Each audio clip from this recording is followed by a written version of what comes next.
Bom, nós vamos melhorar então o nível das nossas aulas, porque a situação exige. E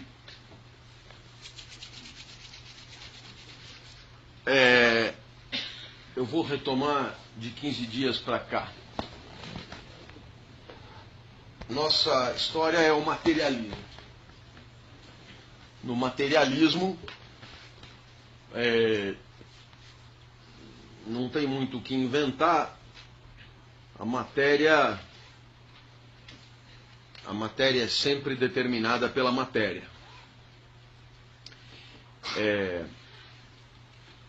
Dentro dessa perspectiva, o trabalho do pensador materialista é um trabalho de identificação de causas. As causas materiais. E quando o pensador materialista se interessa pelas coisas da sociedade, pelas coisas da história da sociedade, é possível fazer uma ciência materialista da história. E essa ciência materialista da história é o materialismo histórico.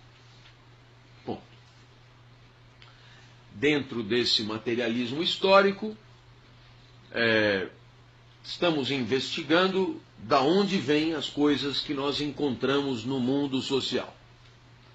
E, naturalmente, nós mostramos que as coisas que nós encontramos no mundo social, que nós enxergamos, que nós vemos, essas coisas, esses fenômenos sociais, esses fatos sociais, eles têm que ser explicados pela própria matéria da sociedade. E, portanto, nós chegamos a um ponto de encontrar uma primeira premissa do materialismo histórico. A produção de bens materiais é uma referência obrigatória para entender todo o resto. Né? E todo o resto, nós dissemos, é a mídia, é o direito, é a moral, é a religião, etc. etc. Bom, muito bem. Então, nós percebemos a existência de uma relação de causalidade. Né? Um processo de produção de bens, de um lado, que tem certas características, e porque esse processo de produção de bens é do jeito que o resto da sociedade é do jeito que é. Então, quanto melhor eu conhecer a maneira como a sociedade produz bens materiais, melhor eu vou conhecer o resto. Melhor eu vou conhecer a superestrutura. Melhor eu vou conhecer a parte visível da sociedade. Então, nós temos aí um primeiro cenário com o qual nós já nos familiarizamos. Né? É impossível eu discutir o pensamento dominante numa certa sociedade. É impossível, por exemplo, eu entender por que Platão teve tanto sucesso se eu não entender a produção de bens materiais na época de Platão. Né? Então, é perfeitamente possível fazer uma investigação histórica, material, do surgimento da filosofia na Grécia. Né? E por que eu faço isso? Para não precisar dizer que o surgimento da filosofia na Grécia foi o milagre grego.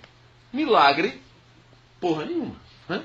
Milagre, nada. Quer dizer, dada certa materialidade social e histórica, a filosofia surgiu como só poderia surgir, atendendo a uma finalidade que é a única que poderia atender. Não tem milagre nenhum, nem no surgimento da filosofia e nem em nenhum outro fenômeno social.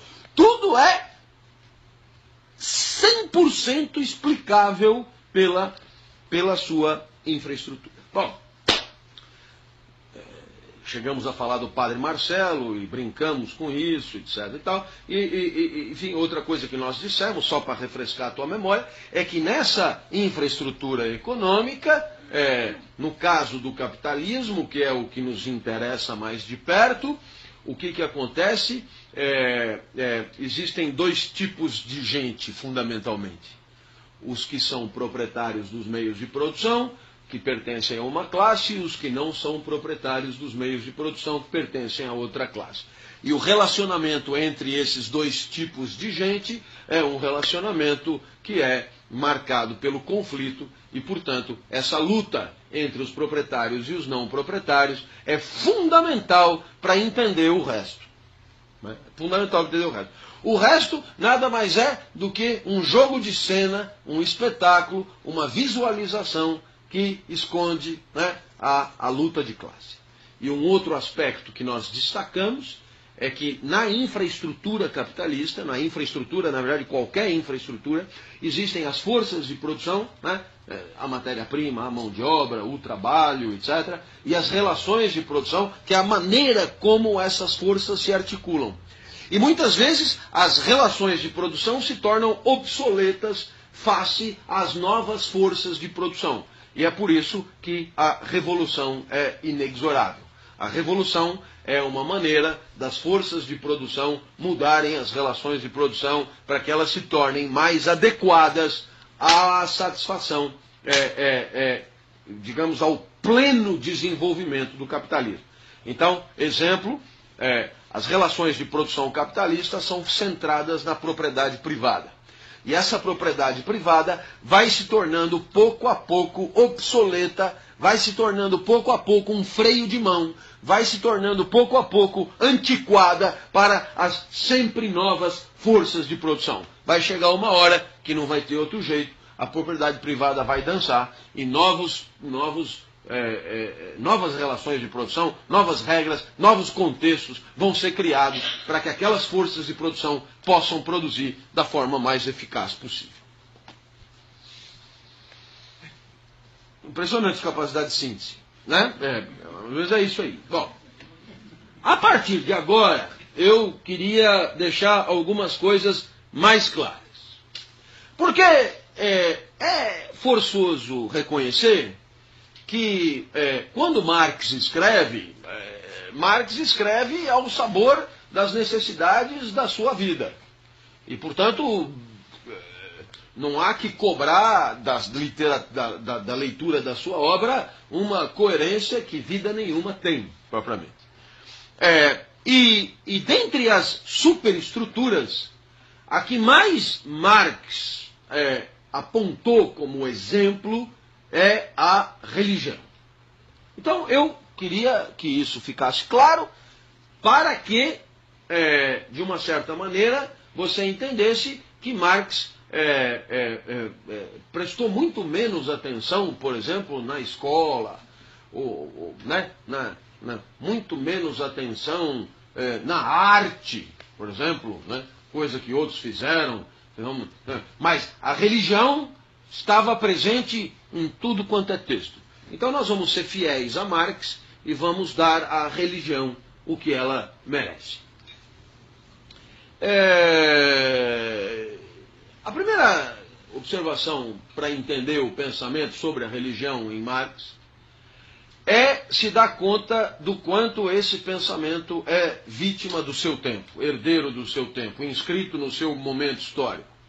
E aqui a leitura obrigatória que vocês farão para a próxima aula é a leitura de Feuerbach, A Essência do Cristianismo. Então, é claro, esse livro é um marco do século XIX e não é possível pensar a religião em Marx senão a partir das reflexões feuerbachianas sobre o cristianismo. A Essência do Cristianismo é um livro central.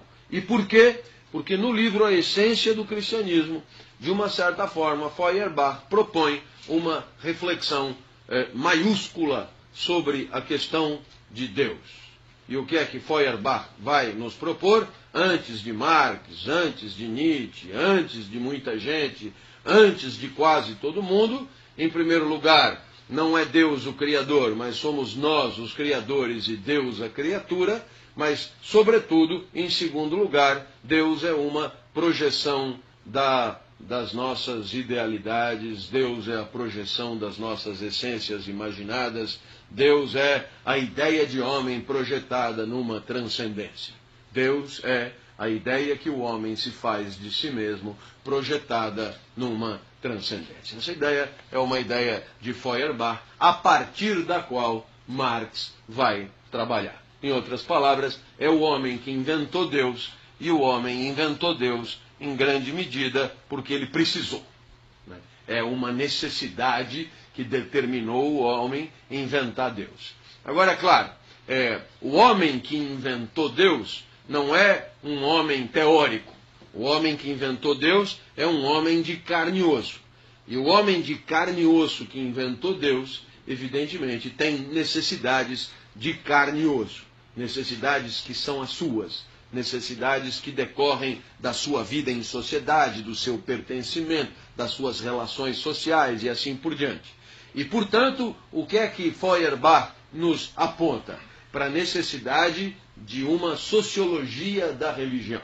Em outras palavras, para você investigar quais são as causas propriamente sociais que determinam a necessidade da criação de um divino como a essência do humano projetada numa transcendência. Então eu acho que isso aqui era fundamental. Quer dizer, de uma certa maneira, Deus é o que o homem acha que é na sua essencialidade. Né? Então, de uma certa forma, Deus é uma projeção. Deus é uma projeção que se explica por necessidades de vida em sociedade. Né?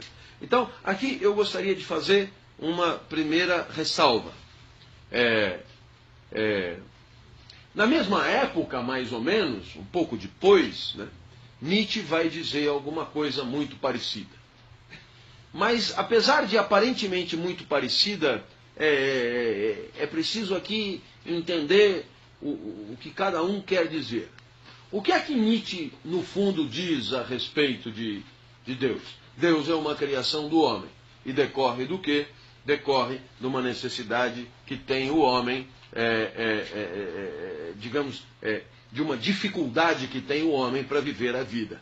Em outras palavras, o homem é triste, o homem leva porrada, o homem percebe que é fluxo, percebe que é trânsito, percebe que é impermanência, percebe que deixa de ser, percebe que é finito. Em outras palavras, o homem não suporta o mundo da vida, não está preparado para o mundo da vida. Portanto, o homem busca desesperadamente puxar o freio de mão do fluxo da existência, criando coisas que permaneçam. E, naturalmente, Deus é a fórmula mais bem acabada desta permanência. A sua eternidade, a sua infinitude, a sua imortalidade, a sua perfeição, a sua essência, tudo, Deus reúne tudo que o homem gostaria que, de uma certa forma, brindasse a sua existência, que é rigorosamente o contrário de tudo isso. O homem é imperfeito, é finito, é mortal, é perecível, é caduco, é putrefato, é coisa e tal. Então, o homem, por não suportar o trânsito, por não suportar a leveza, por não suportar o deixar de ser, por não suportar a tristeza, cria Deus, e Deus, de uma certa forma, é o freio de mão simbólico de que ele precisava. Ora, perceba que esse discurso é um discurso que apela para necessidades que nós poderíamos chamar de necessidades psicológicas do homem. Né? O homem é triste na vida, por isso Deus. Né? A perspectiva do materialismo histórico é um pouco diferente. As necessidades não são propriamente psicológicas, elas são sociais. Né? Então, não é investigando a alma do homem que nós vamos entender por que ele inventou Deus. É investigando a sociedade e as relações entre os homens que nós vamos entender por que ele inventou Deus. Então, os dois concordam que o homem inventou Deus. Só que na hora de explicar por quê, cada um aponta para um caminho. Né? Nietzsche para a tristeza, né? E o materialismo histórico para as necessidades materiais, que são as do homem social, provavelmente, né? Do homem inscrito na sociedade. Então eu acho que aqui esse parênteses devia ser feito. Né? Um outro porém que eu queria destacar nessa reflexão sobre a religião, né, é que quando Marx aponta para Deus, né, Marx faz ao mesmo tempo a crítica da consciência do homem, que fabrica Deus, e ao mesmo tempo a realidade que patrocina essa consciência. Então, isso aqui, nós não vamos sair daqui enquanto isso não ficar claro. Quer dizer, o pensamento de Marx é muito claro nesse ponto. O homem pensa Deus. Bom, isso é lamentável. Ponto. Agora, a coisa não para aí. Quer dizer, é lamentável, mas se o homem pensa Deus, é porque o homem vive como vive. E, portanto, a verdadeira crítica não é a crítica da consciência, é a crítica das condições materiais da consciência. A verdadeira crítica não é a crítica do culto, que Marx também faz, mas é a crítica das condições materiais do culto. A verdadeira crítica não é a crítica do sacerdócio, mas é das condições materiais do sacerdócio. Em outras palavras, o tempo inteiro, Marx não se lamenta do homem falar de Deus, pensar Deus, discutir Deus. Marx se lamenta daquilo que patrocina essa crença, daquilo que patrocina essa discussão, que é o mundo como ele é. Fosse um mundo diferente, o homem não precisaria disso. Mas o homem precisa disso como tábua de salvação, por quê? Porque o mundo é uma bosta e o condena a essa situação de indigência existencial. Gostou? Portanto, veja só essa frase, gozado, eu abro aspas, Marx no Capital, a verdadeira crítica da religião deve ser uma crítica sociológica da religião, que explica a consciência religiosa como uma consciência falsa pela falsidade do mundo real.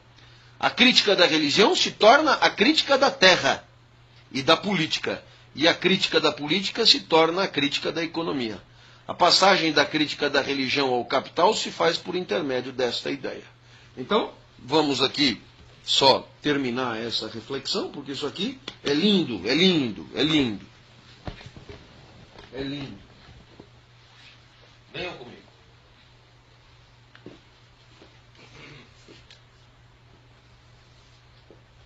Já vimos que aqui está o mundo na sua perspectiva infraestrutural, e já vimos que aqui está o mundo na sua perspectiva superestrutural. E Marx vai pegar a religião para palito. Podia ser outra coisa? Claro que podia ser outra coisa. É que existe uma obsessão com a religião enfim, provavelmente porque a religião seja, de todas as superestruturas, aquela que mais alegoricamente explica o fenômeno. Então, muito bem. A religião, no fundo, propõe o quê? Propõe que se esse mundo é o que é porque Deus quis. Marx vai inverter, não é bem assim. Se a religião é o que é porque esse mundo precisou que fosse. Ótimo. Então, eu não posso criticar a religião, crítica da religião, sem criticar o mundo que patrocina a religião, crítica do mundo infra. Em outras palavras, se a religião é um conjunto de crenças que gera uma certa consciência do divino, essa consciência do divino, que é falsa, é uma consequência inexorável de um mundo, está escrito aí no livro, não sou eu, está escrito, acabei de ler, de um mundo falso.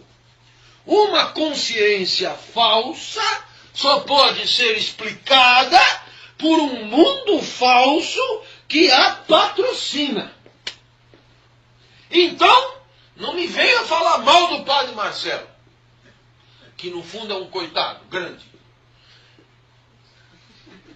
Segundo Marx, não tem nada com isso. Fale mal do mundo falso que dá as condições materiais do seu sucesso. Ótimo. Eu vou até reler a porra da frase, que para mim é a frase central dessa história. Eu vou reler. Eu faço... Olha como é legal, olha, né? Não é bacana? É high-tech. Chama nádegas de paquiderme isso. É você fazer fichamento, sabe? Não tem milagre, viu? Sim, quer pensar melhor e tal? Não é? Cuidado de iPod, nano, coisa, não sei o quê. Senta a bunda na cadeira, pega uma caneta, um pedaço de papel e começa a fichar, que aí é capaz de dar mais certo. Eu meio revoltado. Bom.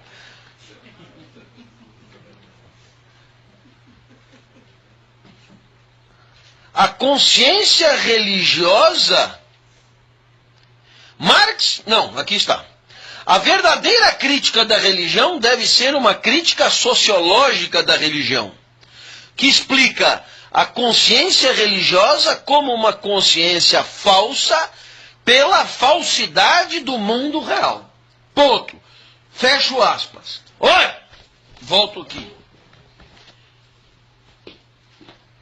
Agora vem a pergunta. Se Marx fala numa consciência falsa, o que eu devo supor? Qual é a consequência imediata? Sim, claro, não tem Deus, é verdade. Mas, se você diz que esta consciência é uma consciência falsa, só os dois, este é o sofá da lucidez, né? Vocês, próxima aula, podem sentar nesse sofá, que ele é um sofá abençoado. Veio aqui um pai de santo, viu que eu ia dar um curso de materialismo e abençoou uns sofás. Isso é muito útil, viu? Então, é uma brincadeira porque uma vez um laboratório lá da USP de física estava com um enrosco e não ia para frente, não sabia por quê, não sei o que lá. E um dos caras trouxe um pai de santo e no dia seguinte acharam um problema, resolveram para poder voltar a discutir sobre o materialismo, mas ainda bem que o pai de santo resolveu todos os problemas. É porque se existe uma consciência falsa, se essa consciência é falsa, é porque para Marx existe uma consciência, foram esses dois aí que disseram, existe uma consciência verdadeira. E agora vem a pergunta ainda mais absurda. Se o mundo é falso, é porque existe um mundo verdadeiro. Percebeu? É Marx. Existe um mundo verdadeiro. Um mundo verdadeiro. Então eu te pergunto, o mundo falso qual é? Qual é o mundo falso? Esse em que você se encontra. É o que o Nietzsche chama de mundo da vida. É o mundo em que você está. Este é falso. Ficou claro? Portanto, se o mundo falso é esse, eu vou botar, mas é só para você saber que é onde nós estamos. Se nós estivéssemos na USP, eu poria USP. Casa do Saber. Mundo falso. Portanto, se o mundo falso é o mundo que é, o mundo verdadeiro qual é? Isso, cara! É o mundo que não é. É o mundo que não é. O mundo falso denunciado pelo capital mundo que é. E o mundo verdadeiro denunciado pelo capital é o mundo que não é. Poderíamos dizer, entre parênteses, ainda, para dar uma aliviada. Não é ainda. Mas antes de não ser ainda, ele não é. Ele não é. Tá claro? Então veja que loucura. Quando é? Você é bom de lógica. O menino lá do fundo de verde. Olha só. A consciência. Isso aqui é lindo, cara. Eu vou escrever um livro, Por que não sou marxista? Olha só.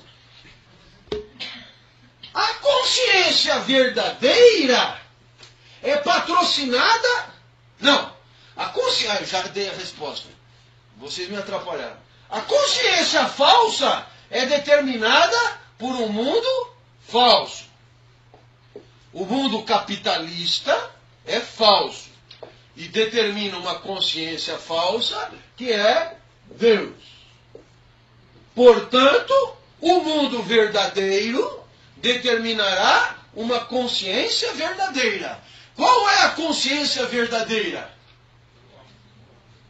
Sim, mas em relação a Deus. Sem Deus, excelente. Sem... Tem gente que diz que na minha aula ninguém participa. Ninguém tem direito a falar. Isso aqui é a mais pura interatividade. Estão falando livremente, com alegria, sem medo de tomar chinelada, né? Sem Deus. Ora, a pergunta é: qual caralhos mundo verdadeiro patrocinará uma consciência verdadeira? Não vai errar. Não precisa inventar. Não, eu vou, tá vendo? O cara já quer botar uma... Não, o mundo capitalista, Deus. O mundo sem Deus, isso. O mundo não capitalista. O mundo não capitalista é o mundo verdadeiro que vai patrocinar uma consciência verdadeira sem Deus. O mundo que é capitalista, é falso e vai proporcionar uma consciência falsa, que é uma consciência com Deus. Ficou claro? Olha só, uma frase, hein? Né? Isso é saber ganhar dinheiro, uma frase você fala horas. Agora eu te pergunto, para que Marx possa falar em verdadeiro ou falso, o que é preciso? E ai, que beleza, cara. Você percebeu o problema em que nós estamos metidos? Porque se tem um mundo verdadeiro, é preciso que haja uma referência indiscutível que dê chancela de veracidade a esse mundo. E essa chancela não pode ser dada por mim. Por que eu não posso ser chancela do verdadeiro? Porque você, sabiamente, vai olhar para mim e vai dizer: você é picareta, está chamando de verdade aquilo que te interessa. E por ele, também não pode, porque ele também é picareta, mais até do que eu. E por ela, também não pode. Por ninguém, porque todos somos suspeitos de chamar de verdadeiro aquilo que nos interessa. Portanto, é preciso, para chamar de verdadeiro, aquilo que supostamente não tenha os nossos interesses. Ou seja, que esteja fora do nosso mundo. Ou seja, esteja fora do mundo da vida. Ou seja, transcenda o mundo da vida. Ou seja, seja transcendente. Ou seja, seja ideal. E, portanto, não materialista. Professor Clóvis, mas agora, o senhor botou Marx contra a parede. Não fui o primeiro a fazer isso, entendeu? Né? Eu li toda a literatura asquerosa e burguesa contra Marx para poder pegar os argumentos e poder organizar. As coisas não saem do nada, viu? Né? Uma pessoa muito inteligente é só uma pessoa que conseguiu organizar bem discursos que ela encontrou em algum momento. Não tem nada de mistério. Mas, de qualquer maneira, eu gostaria que você percebesse essa primeira constatação da aula. Aparentemente, ou Marx encontra uma pirueta, ou Marx, para justificar as suas afirmações, parte de um certo e de um errado que transcende o mundo da vida. Nesse ponto, ele se distingue de Nietzsche. E por quê? Porque Marx... Deixa eu apagar isso aqui. Marx está convencido de que está fazendo ciência. Em outras palavras, existe uma explicação verdadeira do mundo, que é a dele. Existe uma explicação falsa do mundo, que não é a dele. Tá ok? Qual é a diferença de Nietzsche? Nietzsche vai dizer, olha, o mundo é o que é, tudo também tem causas materiais, tudo tem, né? Tá tudo certo, tudo é o que só poderia ser, e blá blá blá, e blá blá blá, e blá blá blá. Só que enquanto Marx olha para tudo isso como se fosse Deus, de fora, para encontrar a verdade, Nietzsche diz, eu não sou Deus, não façam de mim um ídolo, e portanto o meu discurso é só o que poderia ser, está metido aí no meio, sou interessado, sou desejante, sou apetente, sou isso, e portanto o meu discurso é um delírio a mais no meio de 1 milhão de delírios, todos eles nem verdadeiros nem falsos, mas apenas reais delírios da vida, que não tem a menor pretensão de veracidade. Não sei se ficou claro? Percebeu a diferença? Marx olha o mundo de fora e Nietzsche olha o mundo de dentro. Muitas são as semelhanças, mas essa diferença é radical. Marx tem a convicção de que encontrou a verdade. Nietzsche tem a convicção de que a necessidade da verdade é uma necessidade psíquica, entre outras, que decorre da nossa fragilidade de perceber que não existe verdade nenhuma em lugar nenhum. Tudo é só um ponto de vista. Show de bola? Beleza? Então, o que Marx diria de Nietzsche? Filósofo burguês asqueroso a serviço do capital, não sei o quê. É mentira? Provavelmente não.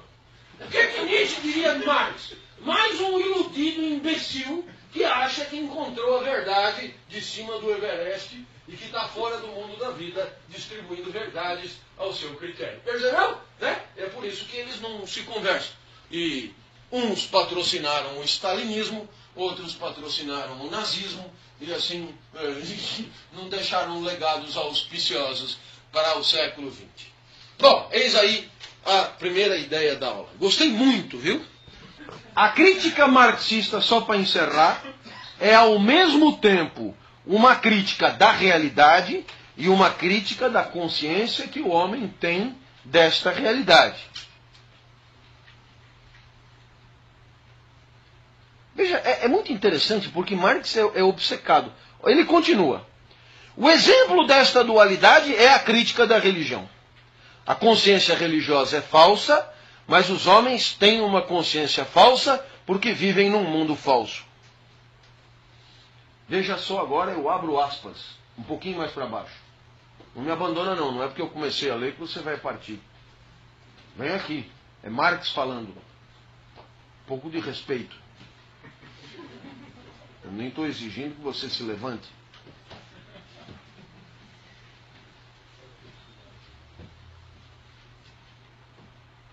O primeiro papel da filosofia consiste em... Aqui coloco eu entre parênteses.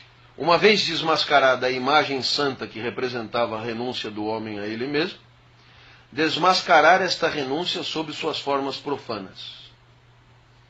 E agora eu gostaria que você entendesse a frase que ele diz. A crítica do céu se transforma em crítica da Terra. Por quê? Porque eu estou percebendo que a religião decorre de um mundo falso. Então, eu tenho que criticar o mundo falso para poder entender a consciência falsa do mundo. 2. A crítica da religião se transforma em crítica do direito.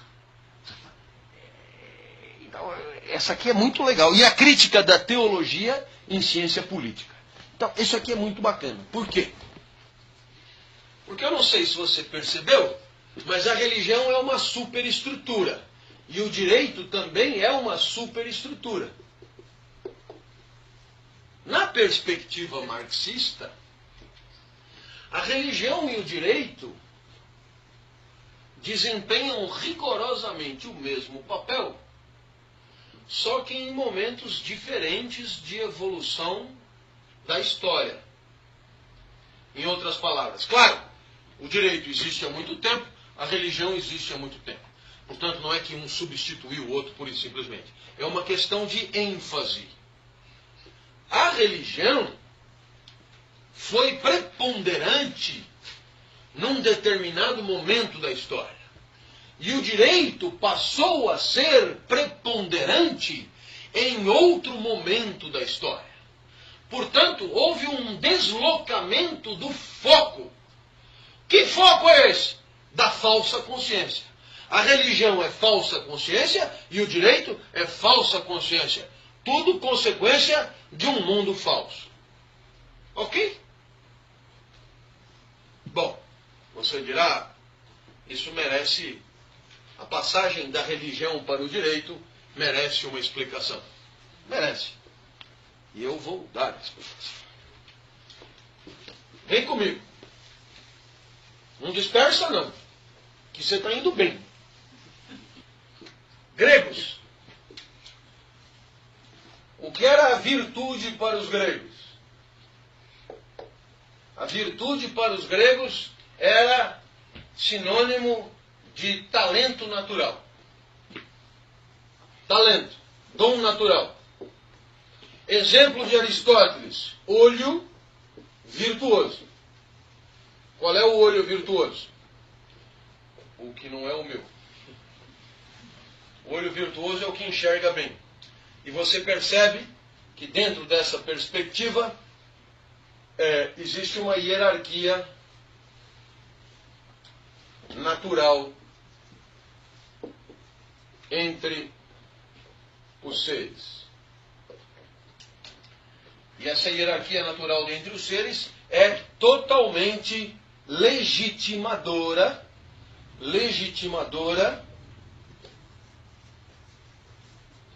de uma hierarquia, o quê? De uma hierarquia onófica. Legitimadora de uma hierarquia política, social. Por isso, Aristóteles achava que a escravidão estava perfeitamente dentro, porque o nego é ruim. Ele é ruim. Tem cavalo que nasce manco, tem olho que não enxerga, tem estômago que não digere, tem intestino que não peristalta, tem sujeito, sem falar né, capacidade intelectiva. As diferenças são impressionantes. Né? Eu costumo ver as diferenças intelectivas, que a meu ver são muito maiores do que as habilidades para nadar. Já se imaginou nadando do lado do César Cielo? Já? Pois acredite que para pensamento é ainda pior. E eu percebo isso. Eu percebo isso. É verdade. Eu percebo isso quando eu percebi quando eu tive aula com certos professores. Sabe? Do cara falar e você, para além do que ele está dizendo, dizer como caralhos esse cara pensa tudo isso ininterruptamente. Um cara que eu admiro muito foi o meu orientador, chamado Pierre Bourdieu. Sabe por quê? Cada frase, não é que nem eu. Eu, quando digo uma frase boa, ou eu li, o máximo que eu consigo é destrinchar legal a frase boa, que outro escreveu. O cara vai uma atrás da outra. Ele vai. E não tem, por exemplo, não, é 4 horas. Ele, e ele fala, o circuito de consagração social serão tanto mais eficazes quanto maior a distância social do objeto consagrado. Como que diz, vou tirar uma cueca agora, isso é lógico. Aí você diz, bom, agora vem um exemplo. Não, vem outra pior, e outra pior, e outra pior. Não, entendeu? É um negócio desagradável, você entendeu? É desagradável, porque o cara, onde que ele está? Sabe-se lá Deus aonde ele está, né? Então são pessoas irritantes. A discrepância é muito grande, ela é oceânica. Ela é muito grande. Eu estou falando sério, entendeu? É claro que está lá o Bourdieu, e tem também os que estão depois, né? Tem também. Tem de tudo, dizem os gregos. Então, essa hierarquia natural entre os seres acaba legitimando uma hierarquia social. Quem é que vai mandar? É o cara, não eu. Hoje eu não consigo nem entender o que ele diz. É ele que tem que mandar, não eu. Tem que mandar o mais competente intelectivamente. Entendeu?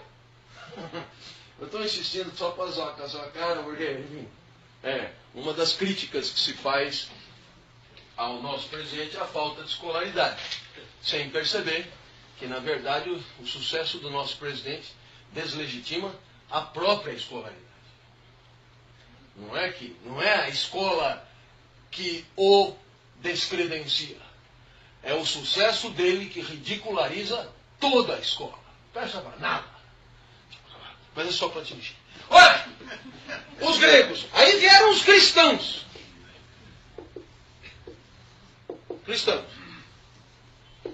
cristãos. Para os cristãos, a virtude não é mais isso. E por quê? Porque os cristãos vão dizer, existe um fato. As pessoas são diferentes mesmo, naturalmente, né? Naturalmente diferentes. Tudo bem. Mas isso não tem nada a ver com a virtude. A virtude vem agora. O que é a virtude? É o uso que se faz dos talentos. Portanto, Bourdieu está aqui. Que já tem até Deus no nome. Né? Isso são os críticos. O sujeito é tão insuportável que o pessoal já escrevia com isso aqui em itálico, porque ele realmente não era fácil de lidar. Bourdieu está aqui. Está aqui o professor Clóvis, né? Diferença entre os dois. Oceano Atlântico. Né? Oceano Atlântico. Mas, em termos de virtude, graças a Cristo, graças a Deus, Cristo zerou.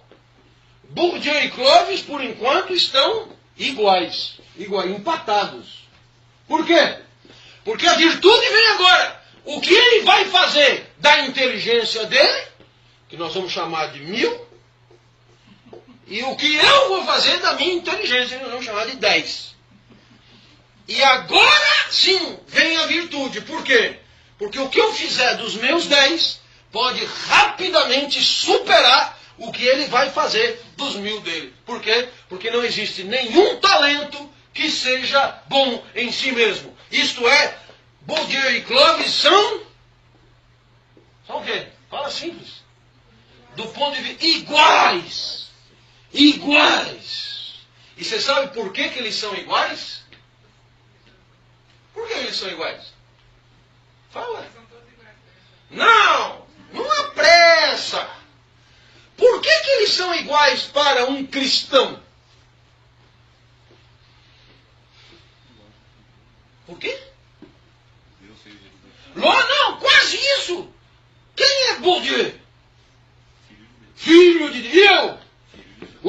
Iguais? Nós somos igualmente filhos de Deus. Portanto, igualdade e também, se ele é filho de Deus e eu sou filho de Deus, irmãos, liberté, égalité e fraternité. Você percebeu que o humanismo é a laicização do pensamento cristão. Percebeu o que eu estou querendo demonstrar agora? Né?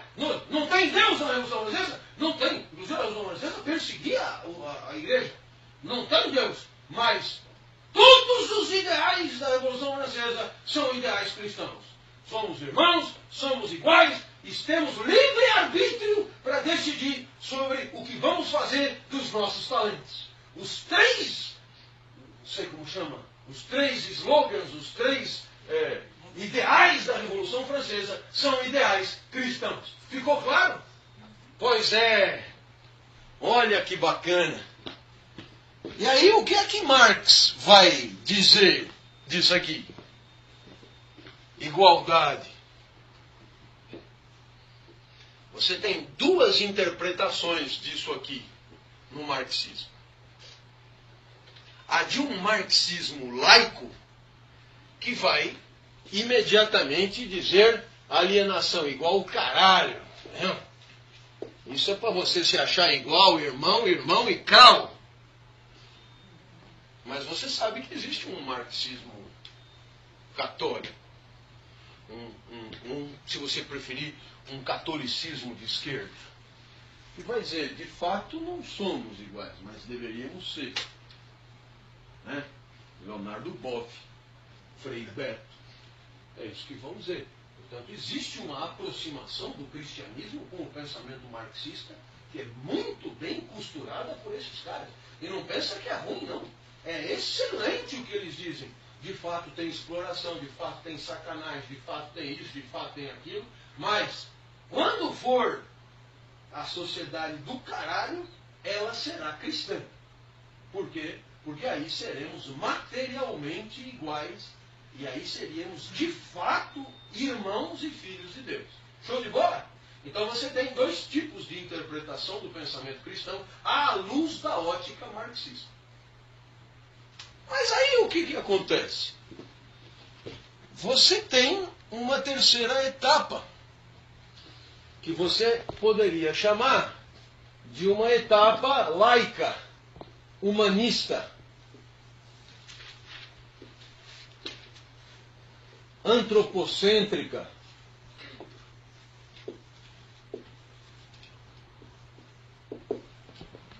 E em que vai consistir essa etapa laica, humanista ou antropocêntrica?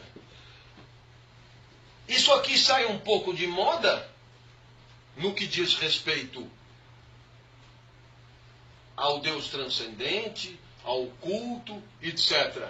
Mas o que permanece? Permanece a igualdade. Só que no lugar da igualdade decorrente de uma fraternidade,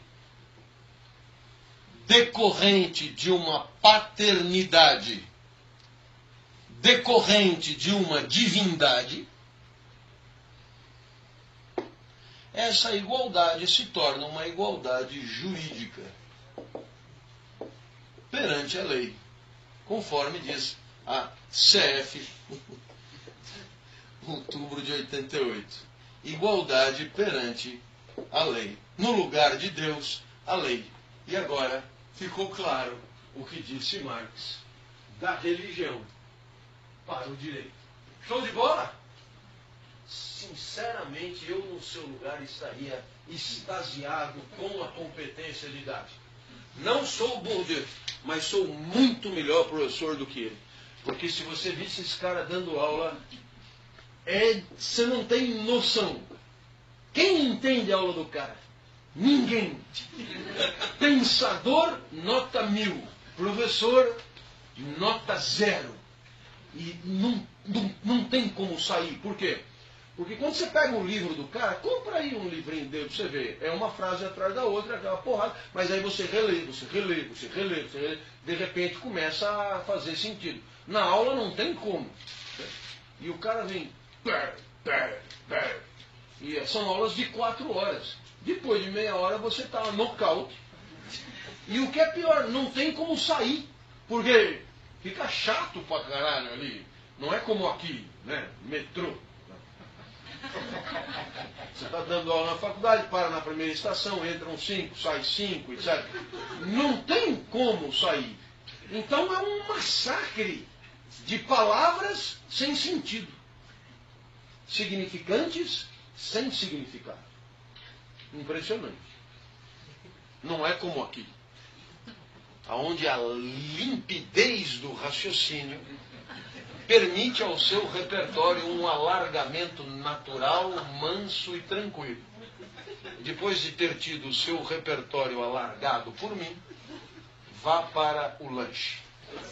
Depois de ter feito aquele parênteses sobre a religião, eu queria abrir um segundo parênteses sobre o trabalho, que são pontos centrais do Capital.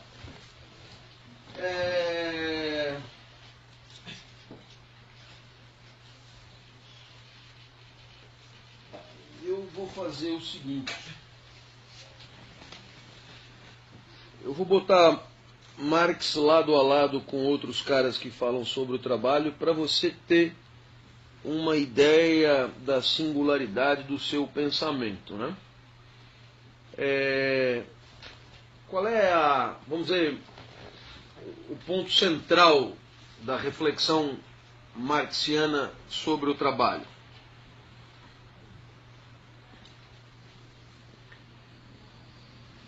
O ponto central é que o trabalho ele se materializa nas relações de produção em dois momentos. É exploração e alienação. Não tem como se livrar disso. Exploração e alienação. De uma certa maneira, um por causa do outro. E o outro por causa do um. Então, por que exploração? Exploração porque o burguês detém as condições materiais de venda da força de trabalho, e porque detém as condições materiais de venda da força de trabalho, o proletário vende o trabalho quando o burguês deixa. E porque isso é assim, o burguês não paga o que o trabalho vale, conforme nós já dissemos. A alienação é que merece aqui a nossa reflexão mais profunda. O conceito de alienação merece aqui um parênteses mais longo. Então eu vou ler um pouquinho, por quê? Porque eu acho que depois do espetáculo da primeira metade eu posso me permitir oferecer a você um pouco de texto, né? Para você ver como dá para encarar, né? Então vamos lá.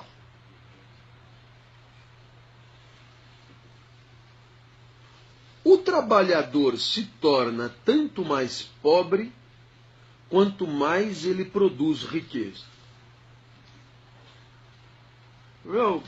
O cara não alivia, certo? E é incrível como alguns balançaram a cabeça positivamente com entusiasmo, né? Porque você poderia pensar, quanto mais o trabalhador produz riqueza, mais ele enriquece.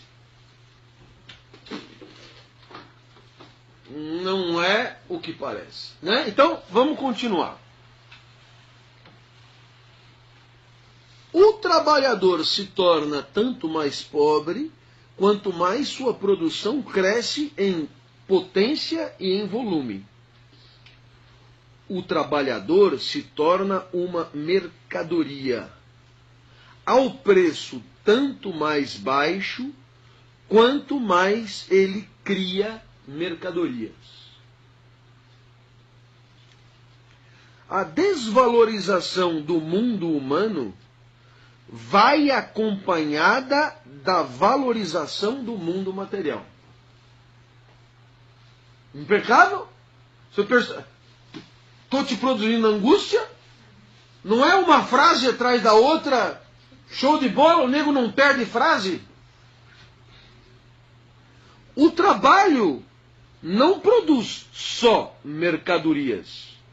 Ele se produz a ele mesmo, da mesma maneira que o trabalhador, como uma mercadoria na medida ou ele produz mercadorias em geral. Então aqui você tem uma ideia. Quando o trabalhador produz mercadoria, além de produzir mercadoria, ele produz a ele mesmo e ao seu trabalho como mercadoria, que entra para ser vendido como uma mercadoria qualquer. Curiosamente, quanto mais mercadoria ele produz, menos ele acaba valendo no mercado das mercadorias. Este fato não exprime nada além do seguinte. E eu estou conseguindo fazer uma tradução generosa aqui. O objeto que o trabalho produz, seu produto, se apresenta diante do trabalhador como um ser estranho, estrangeiro, como uma potência independente do produtor. O produto do trabalho é o trabalho que ali se fixou, materializado em um objeto. Ele é a objetivação do trabalho. A realização do trabalho é sua objetivação. No mundo da economia política, esta realização do trabalho aparece como a perda para o trabalhador da sua realidade. A objetivação como a perda do objeto ou a escravização a este. A apropriação como a alienação e o despossuímento. Complicou um pouquinho mais, mas é super fácil de entender. Qual é a ideia central? Quando o trabalhador produz a mercadoria, o que acontece? A mercadoria se independentiza do trabalho. A mercadoria se autonomiza do trabalho. A mercadoria ganha independência em relação ao trabalhador que a produziu. E, portanto, a mercadoria se torna estranha, estrangeira, frente ao trabalho que a produziu.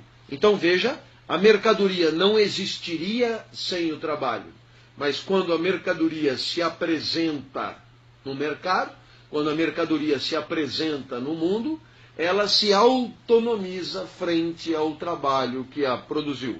Eu não sei se você percebeu, a mercadoria se torna alheia ao trabalho. Estou aproximando, né? A mercadoria se torna alheia ao trabalho que a produziu. E esta alienação, esta autonomização da mercadoria em relação ao trabalho que a produziu é exatamente a ideia central da alienação. Ficou claro isso?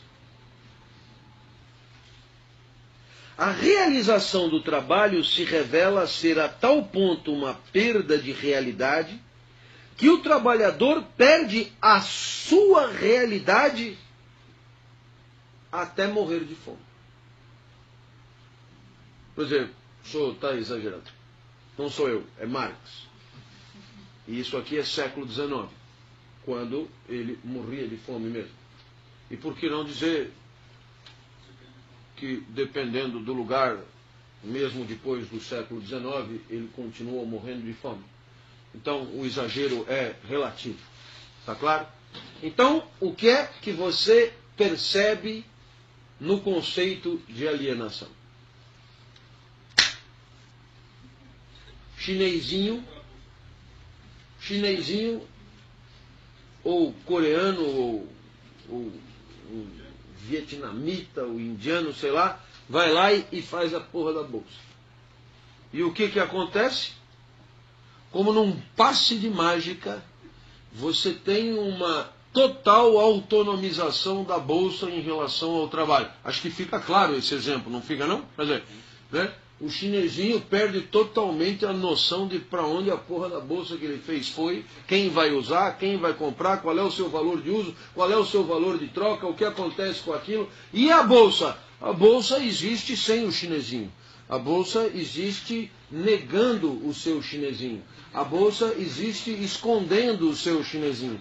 A bolsa, de uma certa forma, pôs o chinesinho dentro dela. Você percebeu? A bolsa sumiu com o chinesinho. Então você percebe que é exatamente isso. Agora, no caso do chinesinho, o que foi? Nós estamos achando que o chinesinho já, parte dele já se apropriou da bolsa. Essa parte que não. Tem parte que não.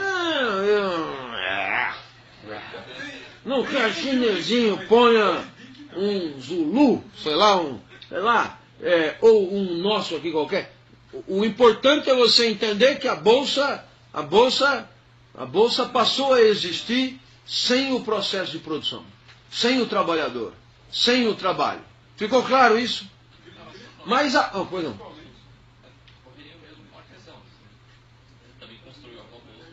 Ocorreria o mesmo. Ah, sim, mas a alienação do trabalho não é só aqui.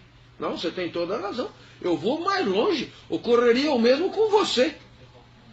Não, você não entendeu. Comigo e com você. Agora ele parou. Então, vamos lá. Começa o nome. João. João vai terminar esse curso totalmente repaginado. João vai sair daqui outro, né? E naturalmente João vai sair para o mundo preparado para enfrentar discussões com um arsenal de conceitos repaginado. E João vai se posicionar nas relações que manterá a partir de um novo discurso. Mas o que permitiu João chegar a esse resultado desaparece. João se autonomiza em relação ao seu produtor, o professor que o fez existir assim. É claro que aqui tem 8 aulas. Não, mas você sorri porque é para rir mesmo, mas imagine um processo de alfabetização longo. Não é? Você não sai por aí dizendo, graças a tia Guiomar, eu ainda citei o Bourdieu aqui hoje, mas foi muito mais em tom de troça do que outra coisa. Portanto, perceba, existe uma autonomização em relação ao trabalho, e é só isso. Eu não sei por que esse assunto tão pacífico está gerando tanta coisa. Agora, aonde eu queria chegar, que é mais sutil a percepção, é que o professor Clóvis se torna uma mercadoria. É que a aula do professor Clóvis se torna uma mercadoria. Como é que você sabe disso? Porque você consome a aula do professor Clóvis. Você compra a aula do professor Clóvis. Né? A aula do professor Clóvis tem um valor de uso. Né? Atende a uma necessidade. Né? A aula do professor Clóvis, se bobear, tem até valor de troca. Né? Eu te dou aula e... Deixa quieto. São brincadeiras que a gente faz na graduação, mas não cabe aqui. Então, tem até coisa. Então, você percebe o seguinte: a aula do professor Clóvis é uma mercadoria e o professor Clóvis é uma mercadoria. Agora, veja que coisa curiosa. A aula do professor Clóvis, enquanto mercadoria, se autonomiza em relação ao seu produtor.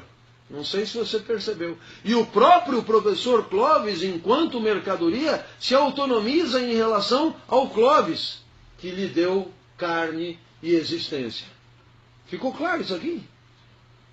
E isso é de uma clareza impressionante para mim. Né?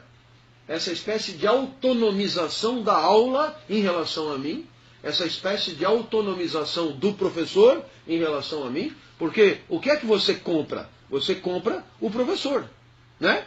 E o resto? O resto você não quer saber. Os sentimentos que você fere, que se foda. Eu estou aqui comprando o professor. Não sei se você está me acompanhando nessa ideia da alienação. Portanto, é aqui que ele diz, o trabalhador, enquanto mercadoria, se perde. Por quê? Porque ele se alienou no processo de autonomização do produto. Está claro isso? Muito bom. Todas estas consequências decorrem do fato de que, por definição, o trabalhador se encontra diante do produto do seu próprio trabalho na mesma relação que em relação a um objeto estranho. Se é assim, é evidente que, quanto mais o trabalhador se gasta no trabalho, mais o mundo estranho, objetivo que ele cria diante de si se torna potente, mais ele se empobrece ele mesmo e mais seu mundo interior se torna pobre, menos ele possui a si mesmo. Então, perceba qual é o caminho. O produto ganha autonomia em relação ao produtor. Portanto, quanto mais eu me gasto, eu me empenho, eu ralo, eu me lasco na produção, mais eu estou produzindo coisas que se autonomizarão em relação a mim. Portanto, paradoxalmente, a riqueza da minha produção implica um empobrecimento da minha própria potência. Portanto, qual é o resultado disso? É que a minha produção, que se autonomizará em relação a mim, se descolará de mim, será tanto maior quanto mais gasto eu estiver por conta dela. Essa é a ideia. Portanto, você percebe que, de uma certa forma, isso ficou claro. Quer dizer, e eu posso te garantir que isso é verdadeiro. Por quê? Porque eu, ao longo dos meus 23 anos de trabalho, eu já dei milhões de aulas. Milhões de aulas. E eu já formei milhares de pessoas. E as minhas aulas e as pessoas que eu formei se autonomizaram.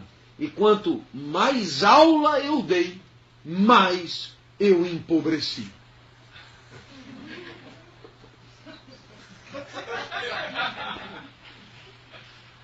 E você quer saber quem é realmente pobre? É quem trabalha na rede pública de ensino municipal ou estadual, que dá 40 horas de aula por semana, 40 horas de aula por semana. E que quanto mais se empenha, mais assiste o resultado do seu empenho se autonomizar numa higienização radical que se chama alienação. Empobrecido, desgastado, humilhado, sem dignidade, apequenado, batido. Cadê a pessoa que diz que eu exagero? Está aí, né? A moça do exagero, né? Batido. Batido quer dizer, o professor apanha na sala de aula, o professor apanha no corredor, o professor apanha no estacionamento, toca um fogo no seu carro, o professor tem a sua casa ameaçada, e isto é um fato diário e corriqueiro, nem sempre mostrado pela mídia, porque a mídia está a serviço da classe dominante, e a classe dominante apoia o governo, sobretudo quando se trata de governo estadual. Então, por isso, essas coisas não aparecem. Mas o professor apanha todo dia na sala de aula, o professor não tem condições de trabalho, as drogas tomaram conta das escolas e assim por diante. Então, o professor que dá 40 horas de aula, ele é um professor exaurido como uma laranja, sem dignidade nenhuma e pobre como ninguém, com os seus R$800 de ganho mensal.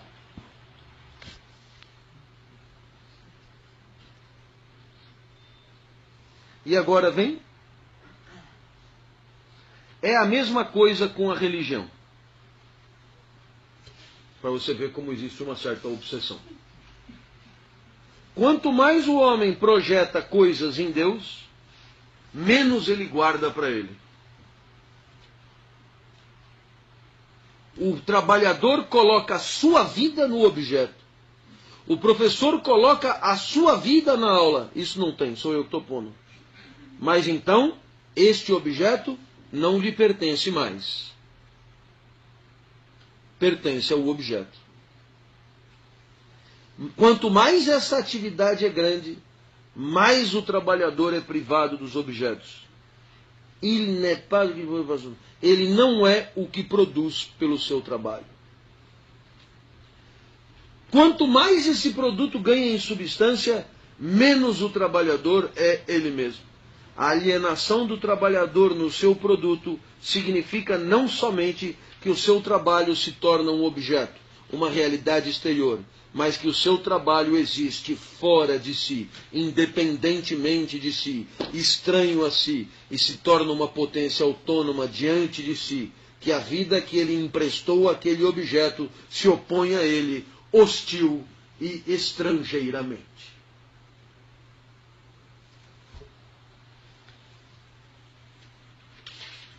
Estes são os parágrafos que Marx consagra ao trabalho como alienação. Não é importante que você não entenda todos os detalhes desse texto, mas é muito importante que você entenda a sua ideia central. Quando você fala em alienação, você está querendo... Porque normalmente, no senso comum, a palavra alienado é uma pessoa pouco consciente do mundo. No marxismo, o conceito é muito diferente. O trabalho aliena porque o resultado do seu trabalho se autonomiza frente ao seu produtor. Ficou claro isso? E, portanto, a alienação é, de uma certa forma, condição para que a revolução não aconteça, para que a dominação prossiga, para que a exploração seja possível. Em outras palavras, se você detivesse de alguma forma soberania sobre o produto do seu trabalho, isso se converteria em força política, isso se converteria em força econômica, isso se converteria em força social.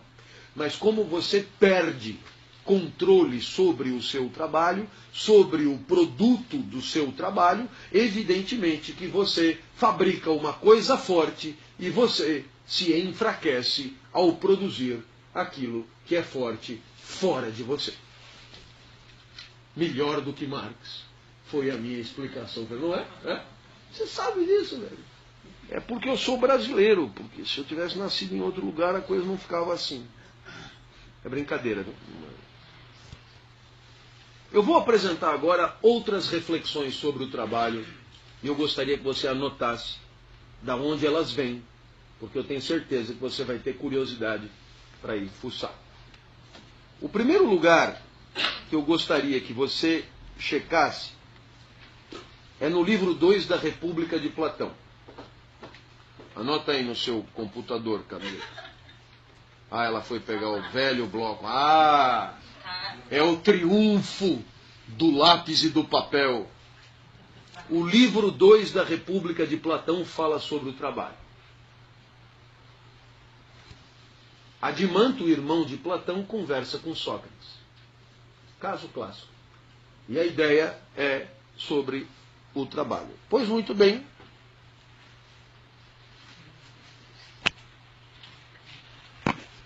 O texto começa com a seguinte frase. Ora, segundo eu...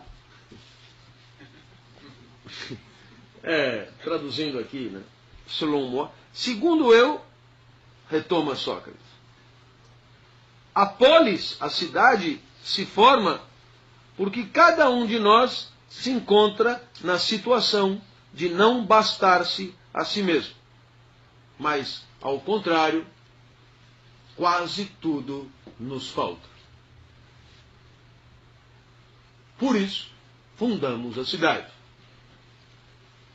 Olha, eu só citei a primeira frase para você continuar lendo depois. Para aquele que quiser anotar, né? Isso aqui é 369b, porque os diálogos de Platão são lineados, então você acha fácil. 369b é onde começa.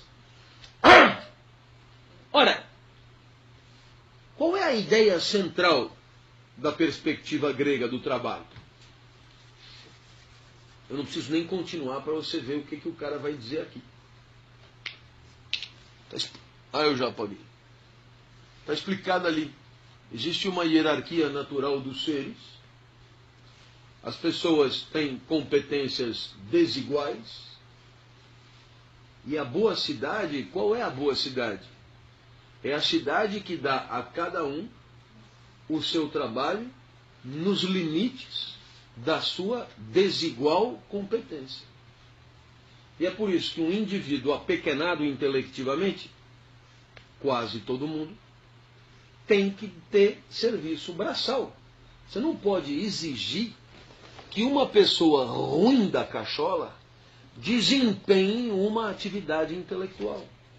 E mais do que isso, você não pode gastar dinheiro público querendo dar... Isso eu estou tornando contemporâneo. Você não pode gastar dinheiro público querendo dar educação gratuita, intelectiva, para quem nunca vai pensar direito. Isso me faz lembrar de uma colega minha do colégio. Eu tenho que contar a piada porque eu só venho aqui porque eu me divirto. Eu vou separar vocês dois.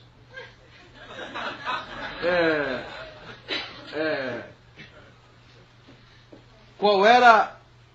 Era uma prova de matrizes. São Luís, velho. Aí eu nunca mais vou esquecer. Aí o professor Celso Pernamole, o professor botou lá a questão de matrizes. Então botou isso aqui, vezes isso aqui, vezes isso aqui. Né? E aí tá. É muito bom, né? Assim, faltas. E o cara botou aqui o número dos alunos faltantes: 3, 4, 6 e 18. O que fez a moça? Ela multiplicou junto com a... Né? Eu multipliquei as faltas, né? E aí o professor disse, olha, eu sei que é um colégio cristão, eu sei que a gente tem que fingir que é todo mundo filho de Deus e tal, mas você deveria investir em outro tipo de atividade. Você não é do ramo. Os gregos achavam isso, e portanto a boa cidade é a cidade que coloca cada um na sua. Aliás, quando você fala do Tele Santana, técnico do time na época bicampeão do mundo, o que é que se dizia do Tele? Que o Tele botava o cara para jogar no lugar que ele podia jogar e só.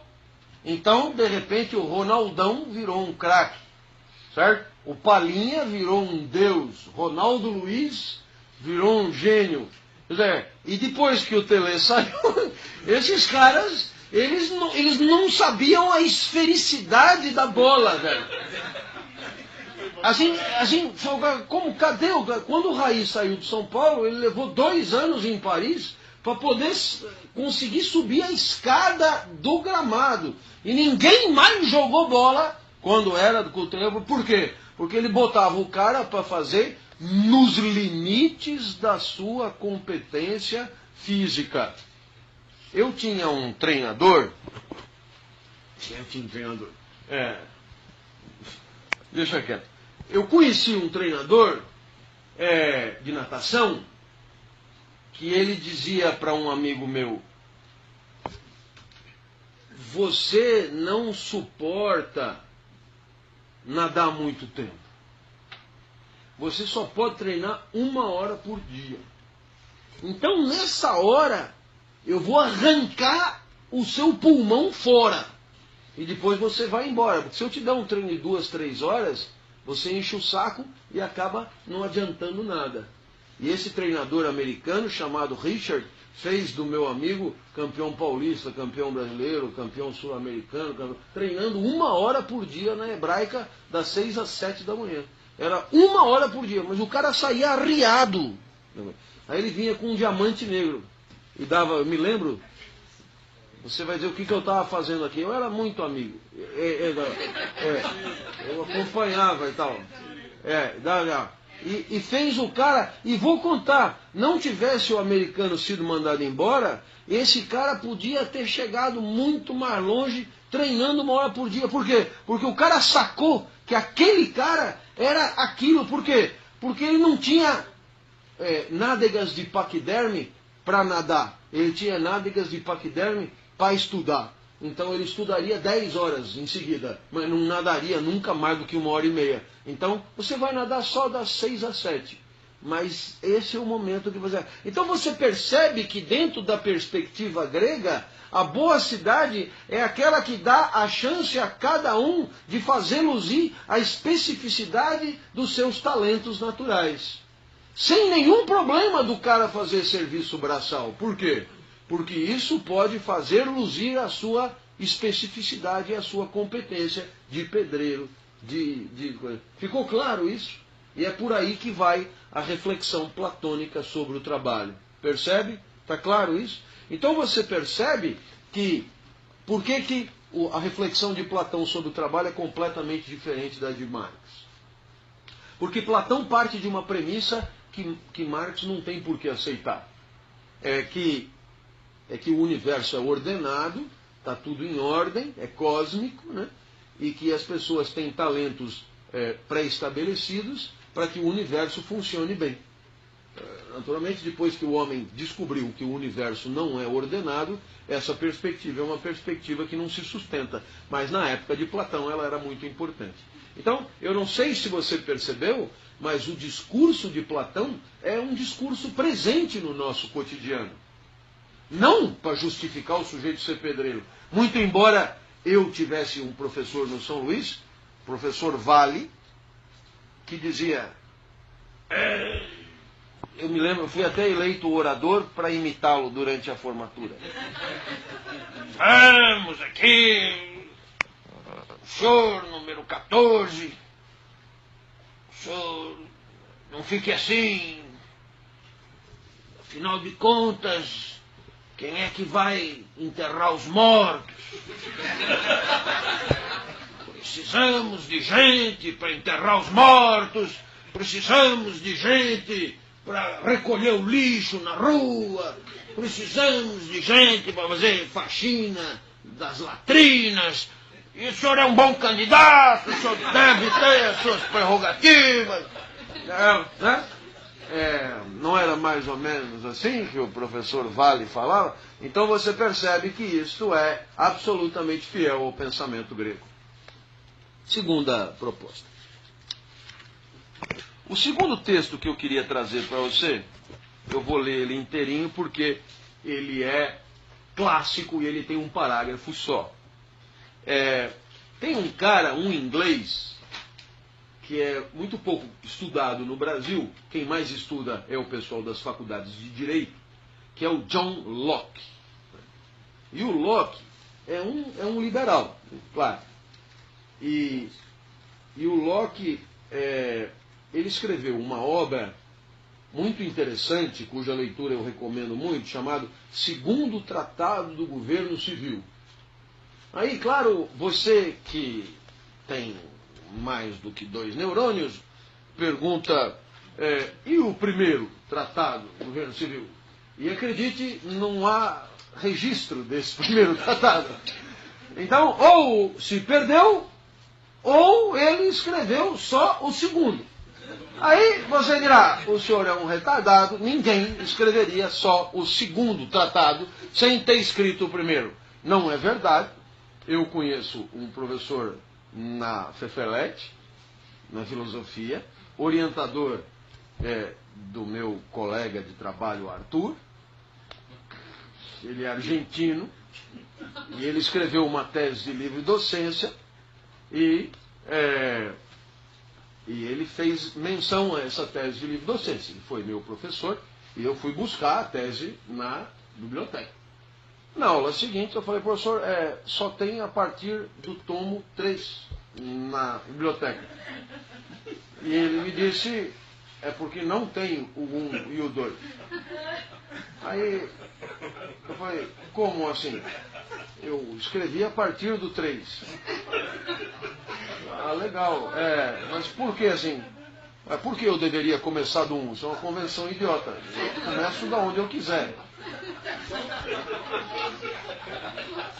Aí eu me afastei um pouco, porque um fulano desse representa perigo iminente. É um cara que pode te agredir a qualquer momento.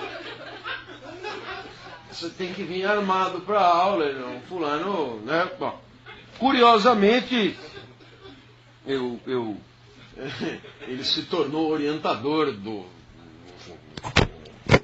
de um grande amigo e, portanto, eu evito de contar essa história porque ele fica chateado comigo. Mas o Locke escreveu o segundo tratado do Dever Civil. Não procure pelo primeiro, viu? Né? E nem pergunte na livraria. Você pode correr o risco de ouvir uma chacota. Né? Então, o que o Locke diz? É legal comprar livro escrito por inglês, porque os ingleses gostam de ser entendidos. E ele diz: ainda que a Terra e todas as criaturas inferiores pertençam em comum a todos os homens. Quem são as criaturas inferiores?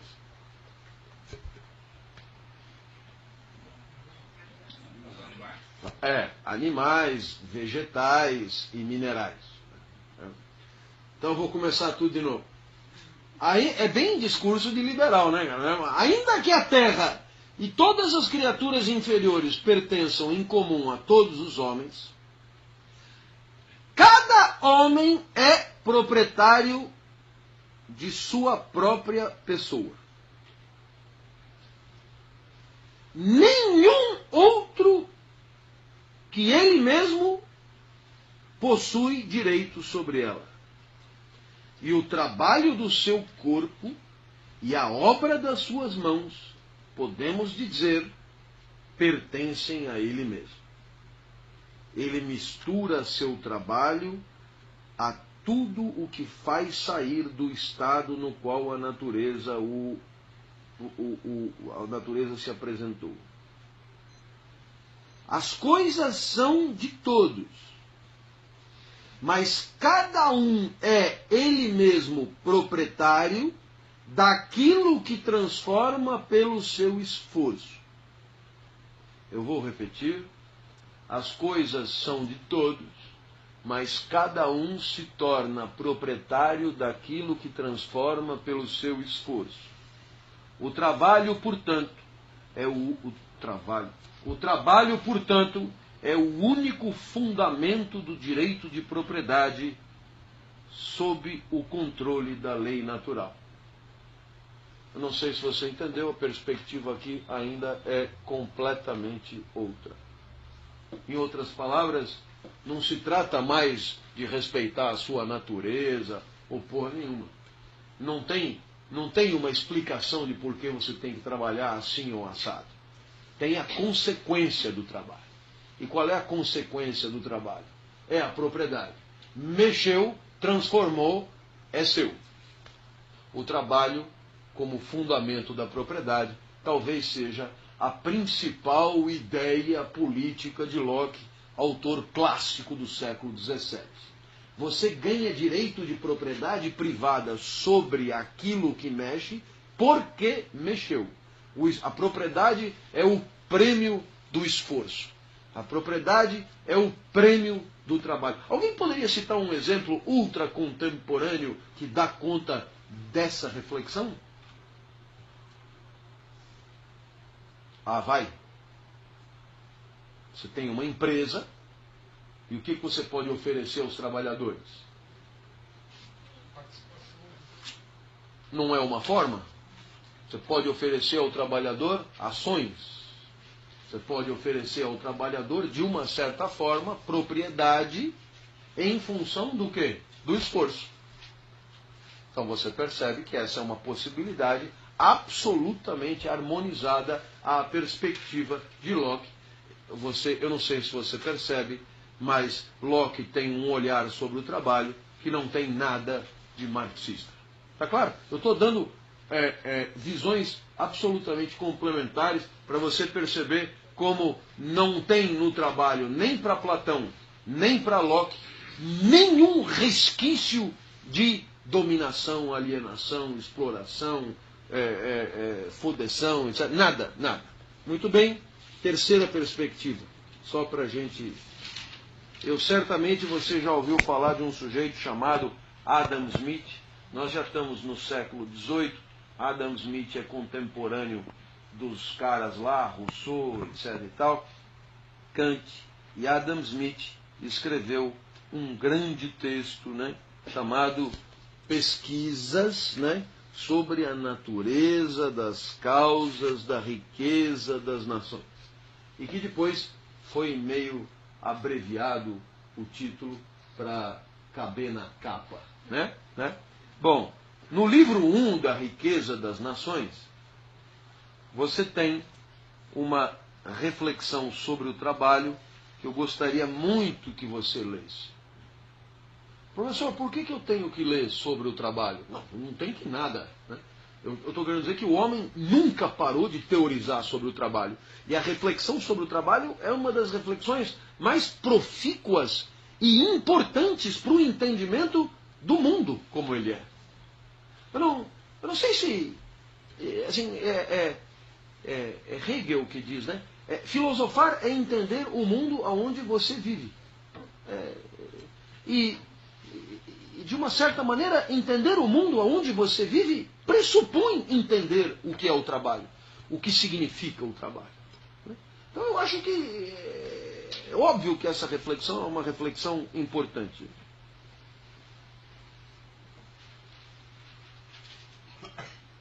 Qual é a ideia central?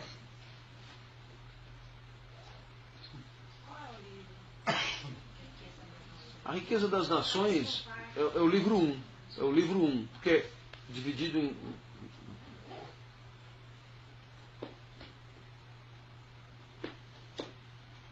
Para Adam Smith,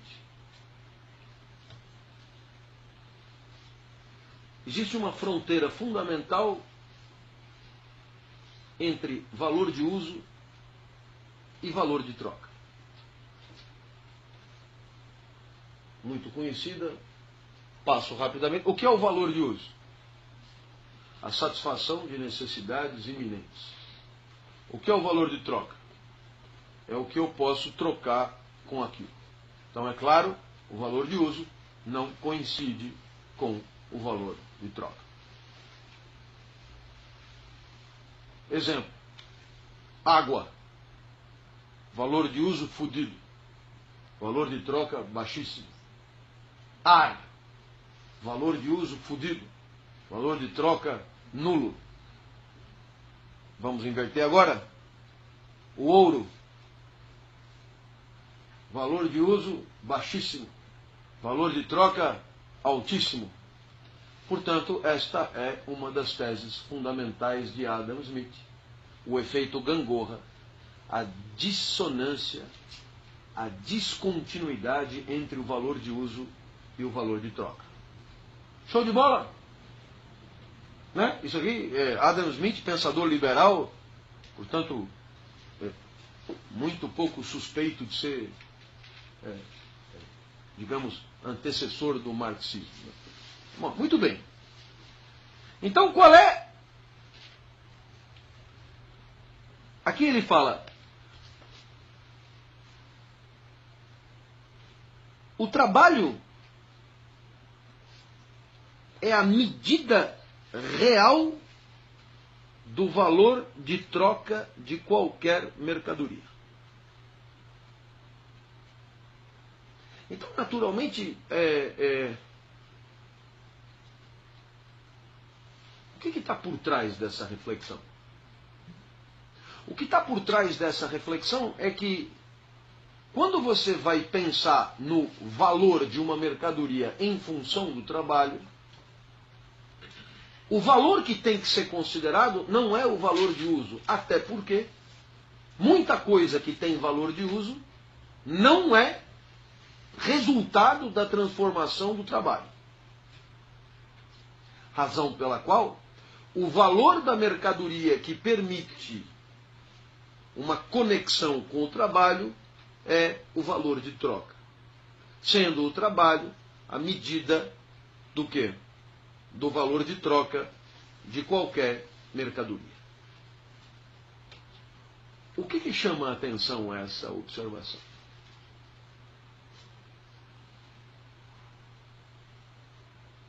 Não te faz pensar em nada?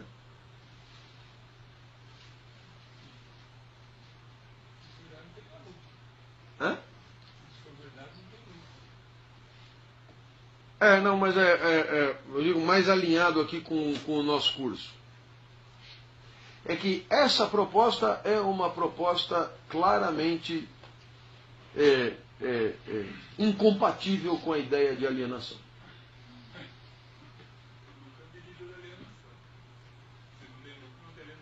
Exato. Ou seja, o que é que Marx está dizendo? Justamente que o valor de troca da mercadoria não tem picas a ver com o trabalho. Por quê? Porque o chinesinho, imagina o valor de troca, é medido pelo trabalho do chinesinho, nem só no seu nariz. Talvez isso devesse ser, mas não é. Portanto, por que a leitura de Adam Smith é importante? Para você entender contra quem Marx escrevia. E acredite, ele escrevia contra. Porque tinha os caras que ele lia e contra quem ele se posicionava. Portanto, é claro, Adam Smith e Ricardo são os dois grandes economistas da época de Marx. E, portanto, se Marx queria se posicionar, ele tinha que detonar aqueles que eram dominantes no seu tempo. Fala.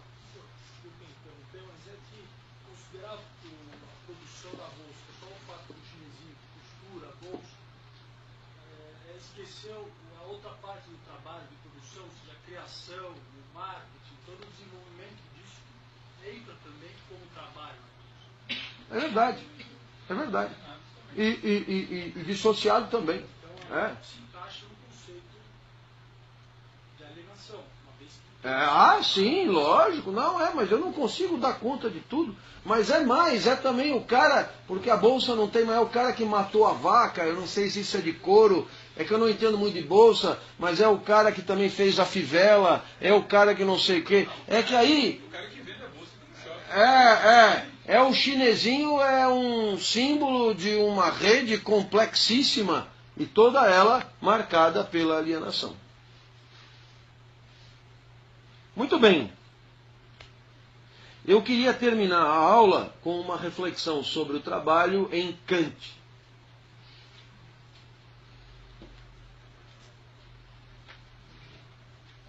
O Kant tem um texto intitulado Ideia de uma História Universal do ponto de vista cosmopolítico. Ele era bom de títulos.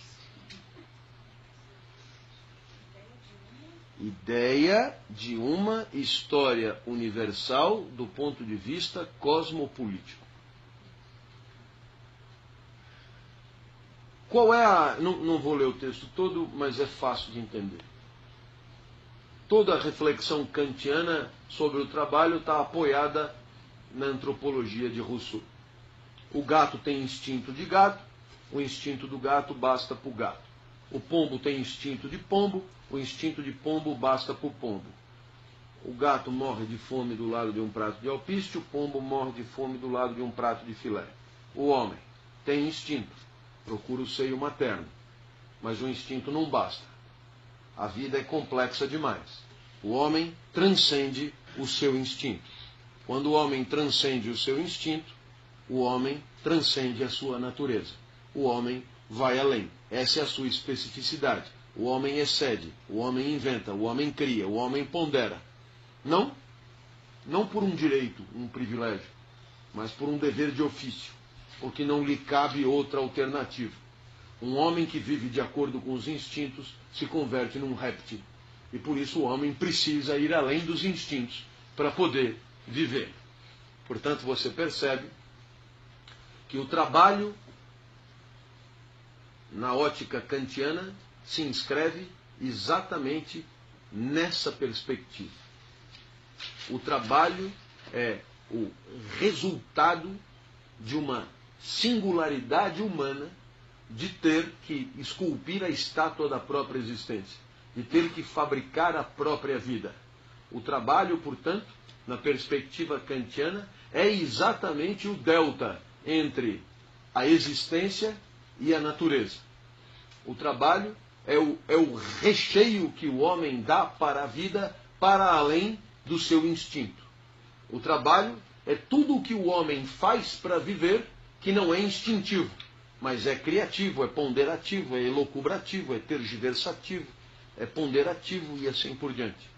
Razão pela qual, porque o homem tem uma natureza fraca, porque o homem tem uma natureza pífia, porque o homem tem uma natureza singela e a vida é complexa demais, o homem teve que trabalhar, tal como no Gênesis. Não entendi. Como no Gênesis. Ué, você não lembra do Adão e Eva? Qual foi o castigo que o homem teve por ter comido a maçã? Pagarás a vida com o suor do teu rosto. A perspectiva kantiana é absolutamente fiel ao Gênesis. É exatamente a transcendência em relação à natureza à qual o homem está condenado que você chama de trabalho. É porque a natureza não dá conta. Aparentemente, já deu conta em algum momento. Mas como o homem não utiliza nem metade das competências que tem, não utiliza nada, tem uma natureza pífia, tem instintos pobres demais e uma vida complicada, o homem tem que trabalhar. Para além do instinto, o trabalho que permite viver. Show de bola? Perceba, também na perspectiva kantiana, o trabalho é consequência de uma situação antropológica que absolutamente não se inscreve na lógica da dominação, da exploração e da alienação.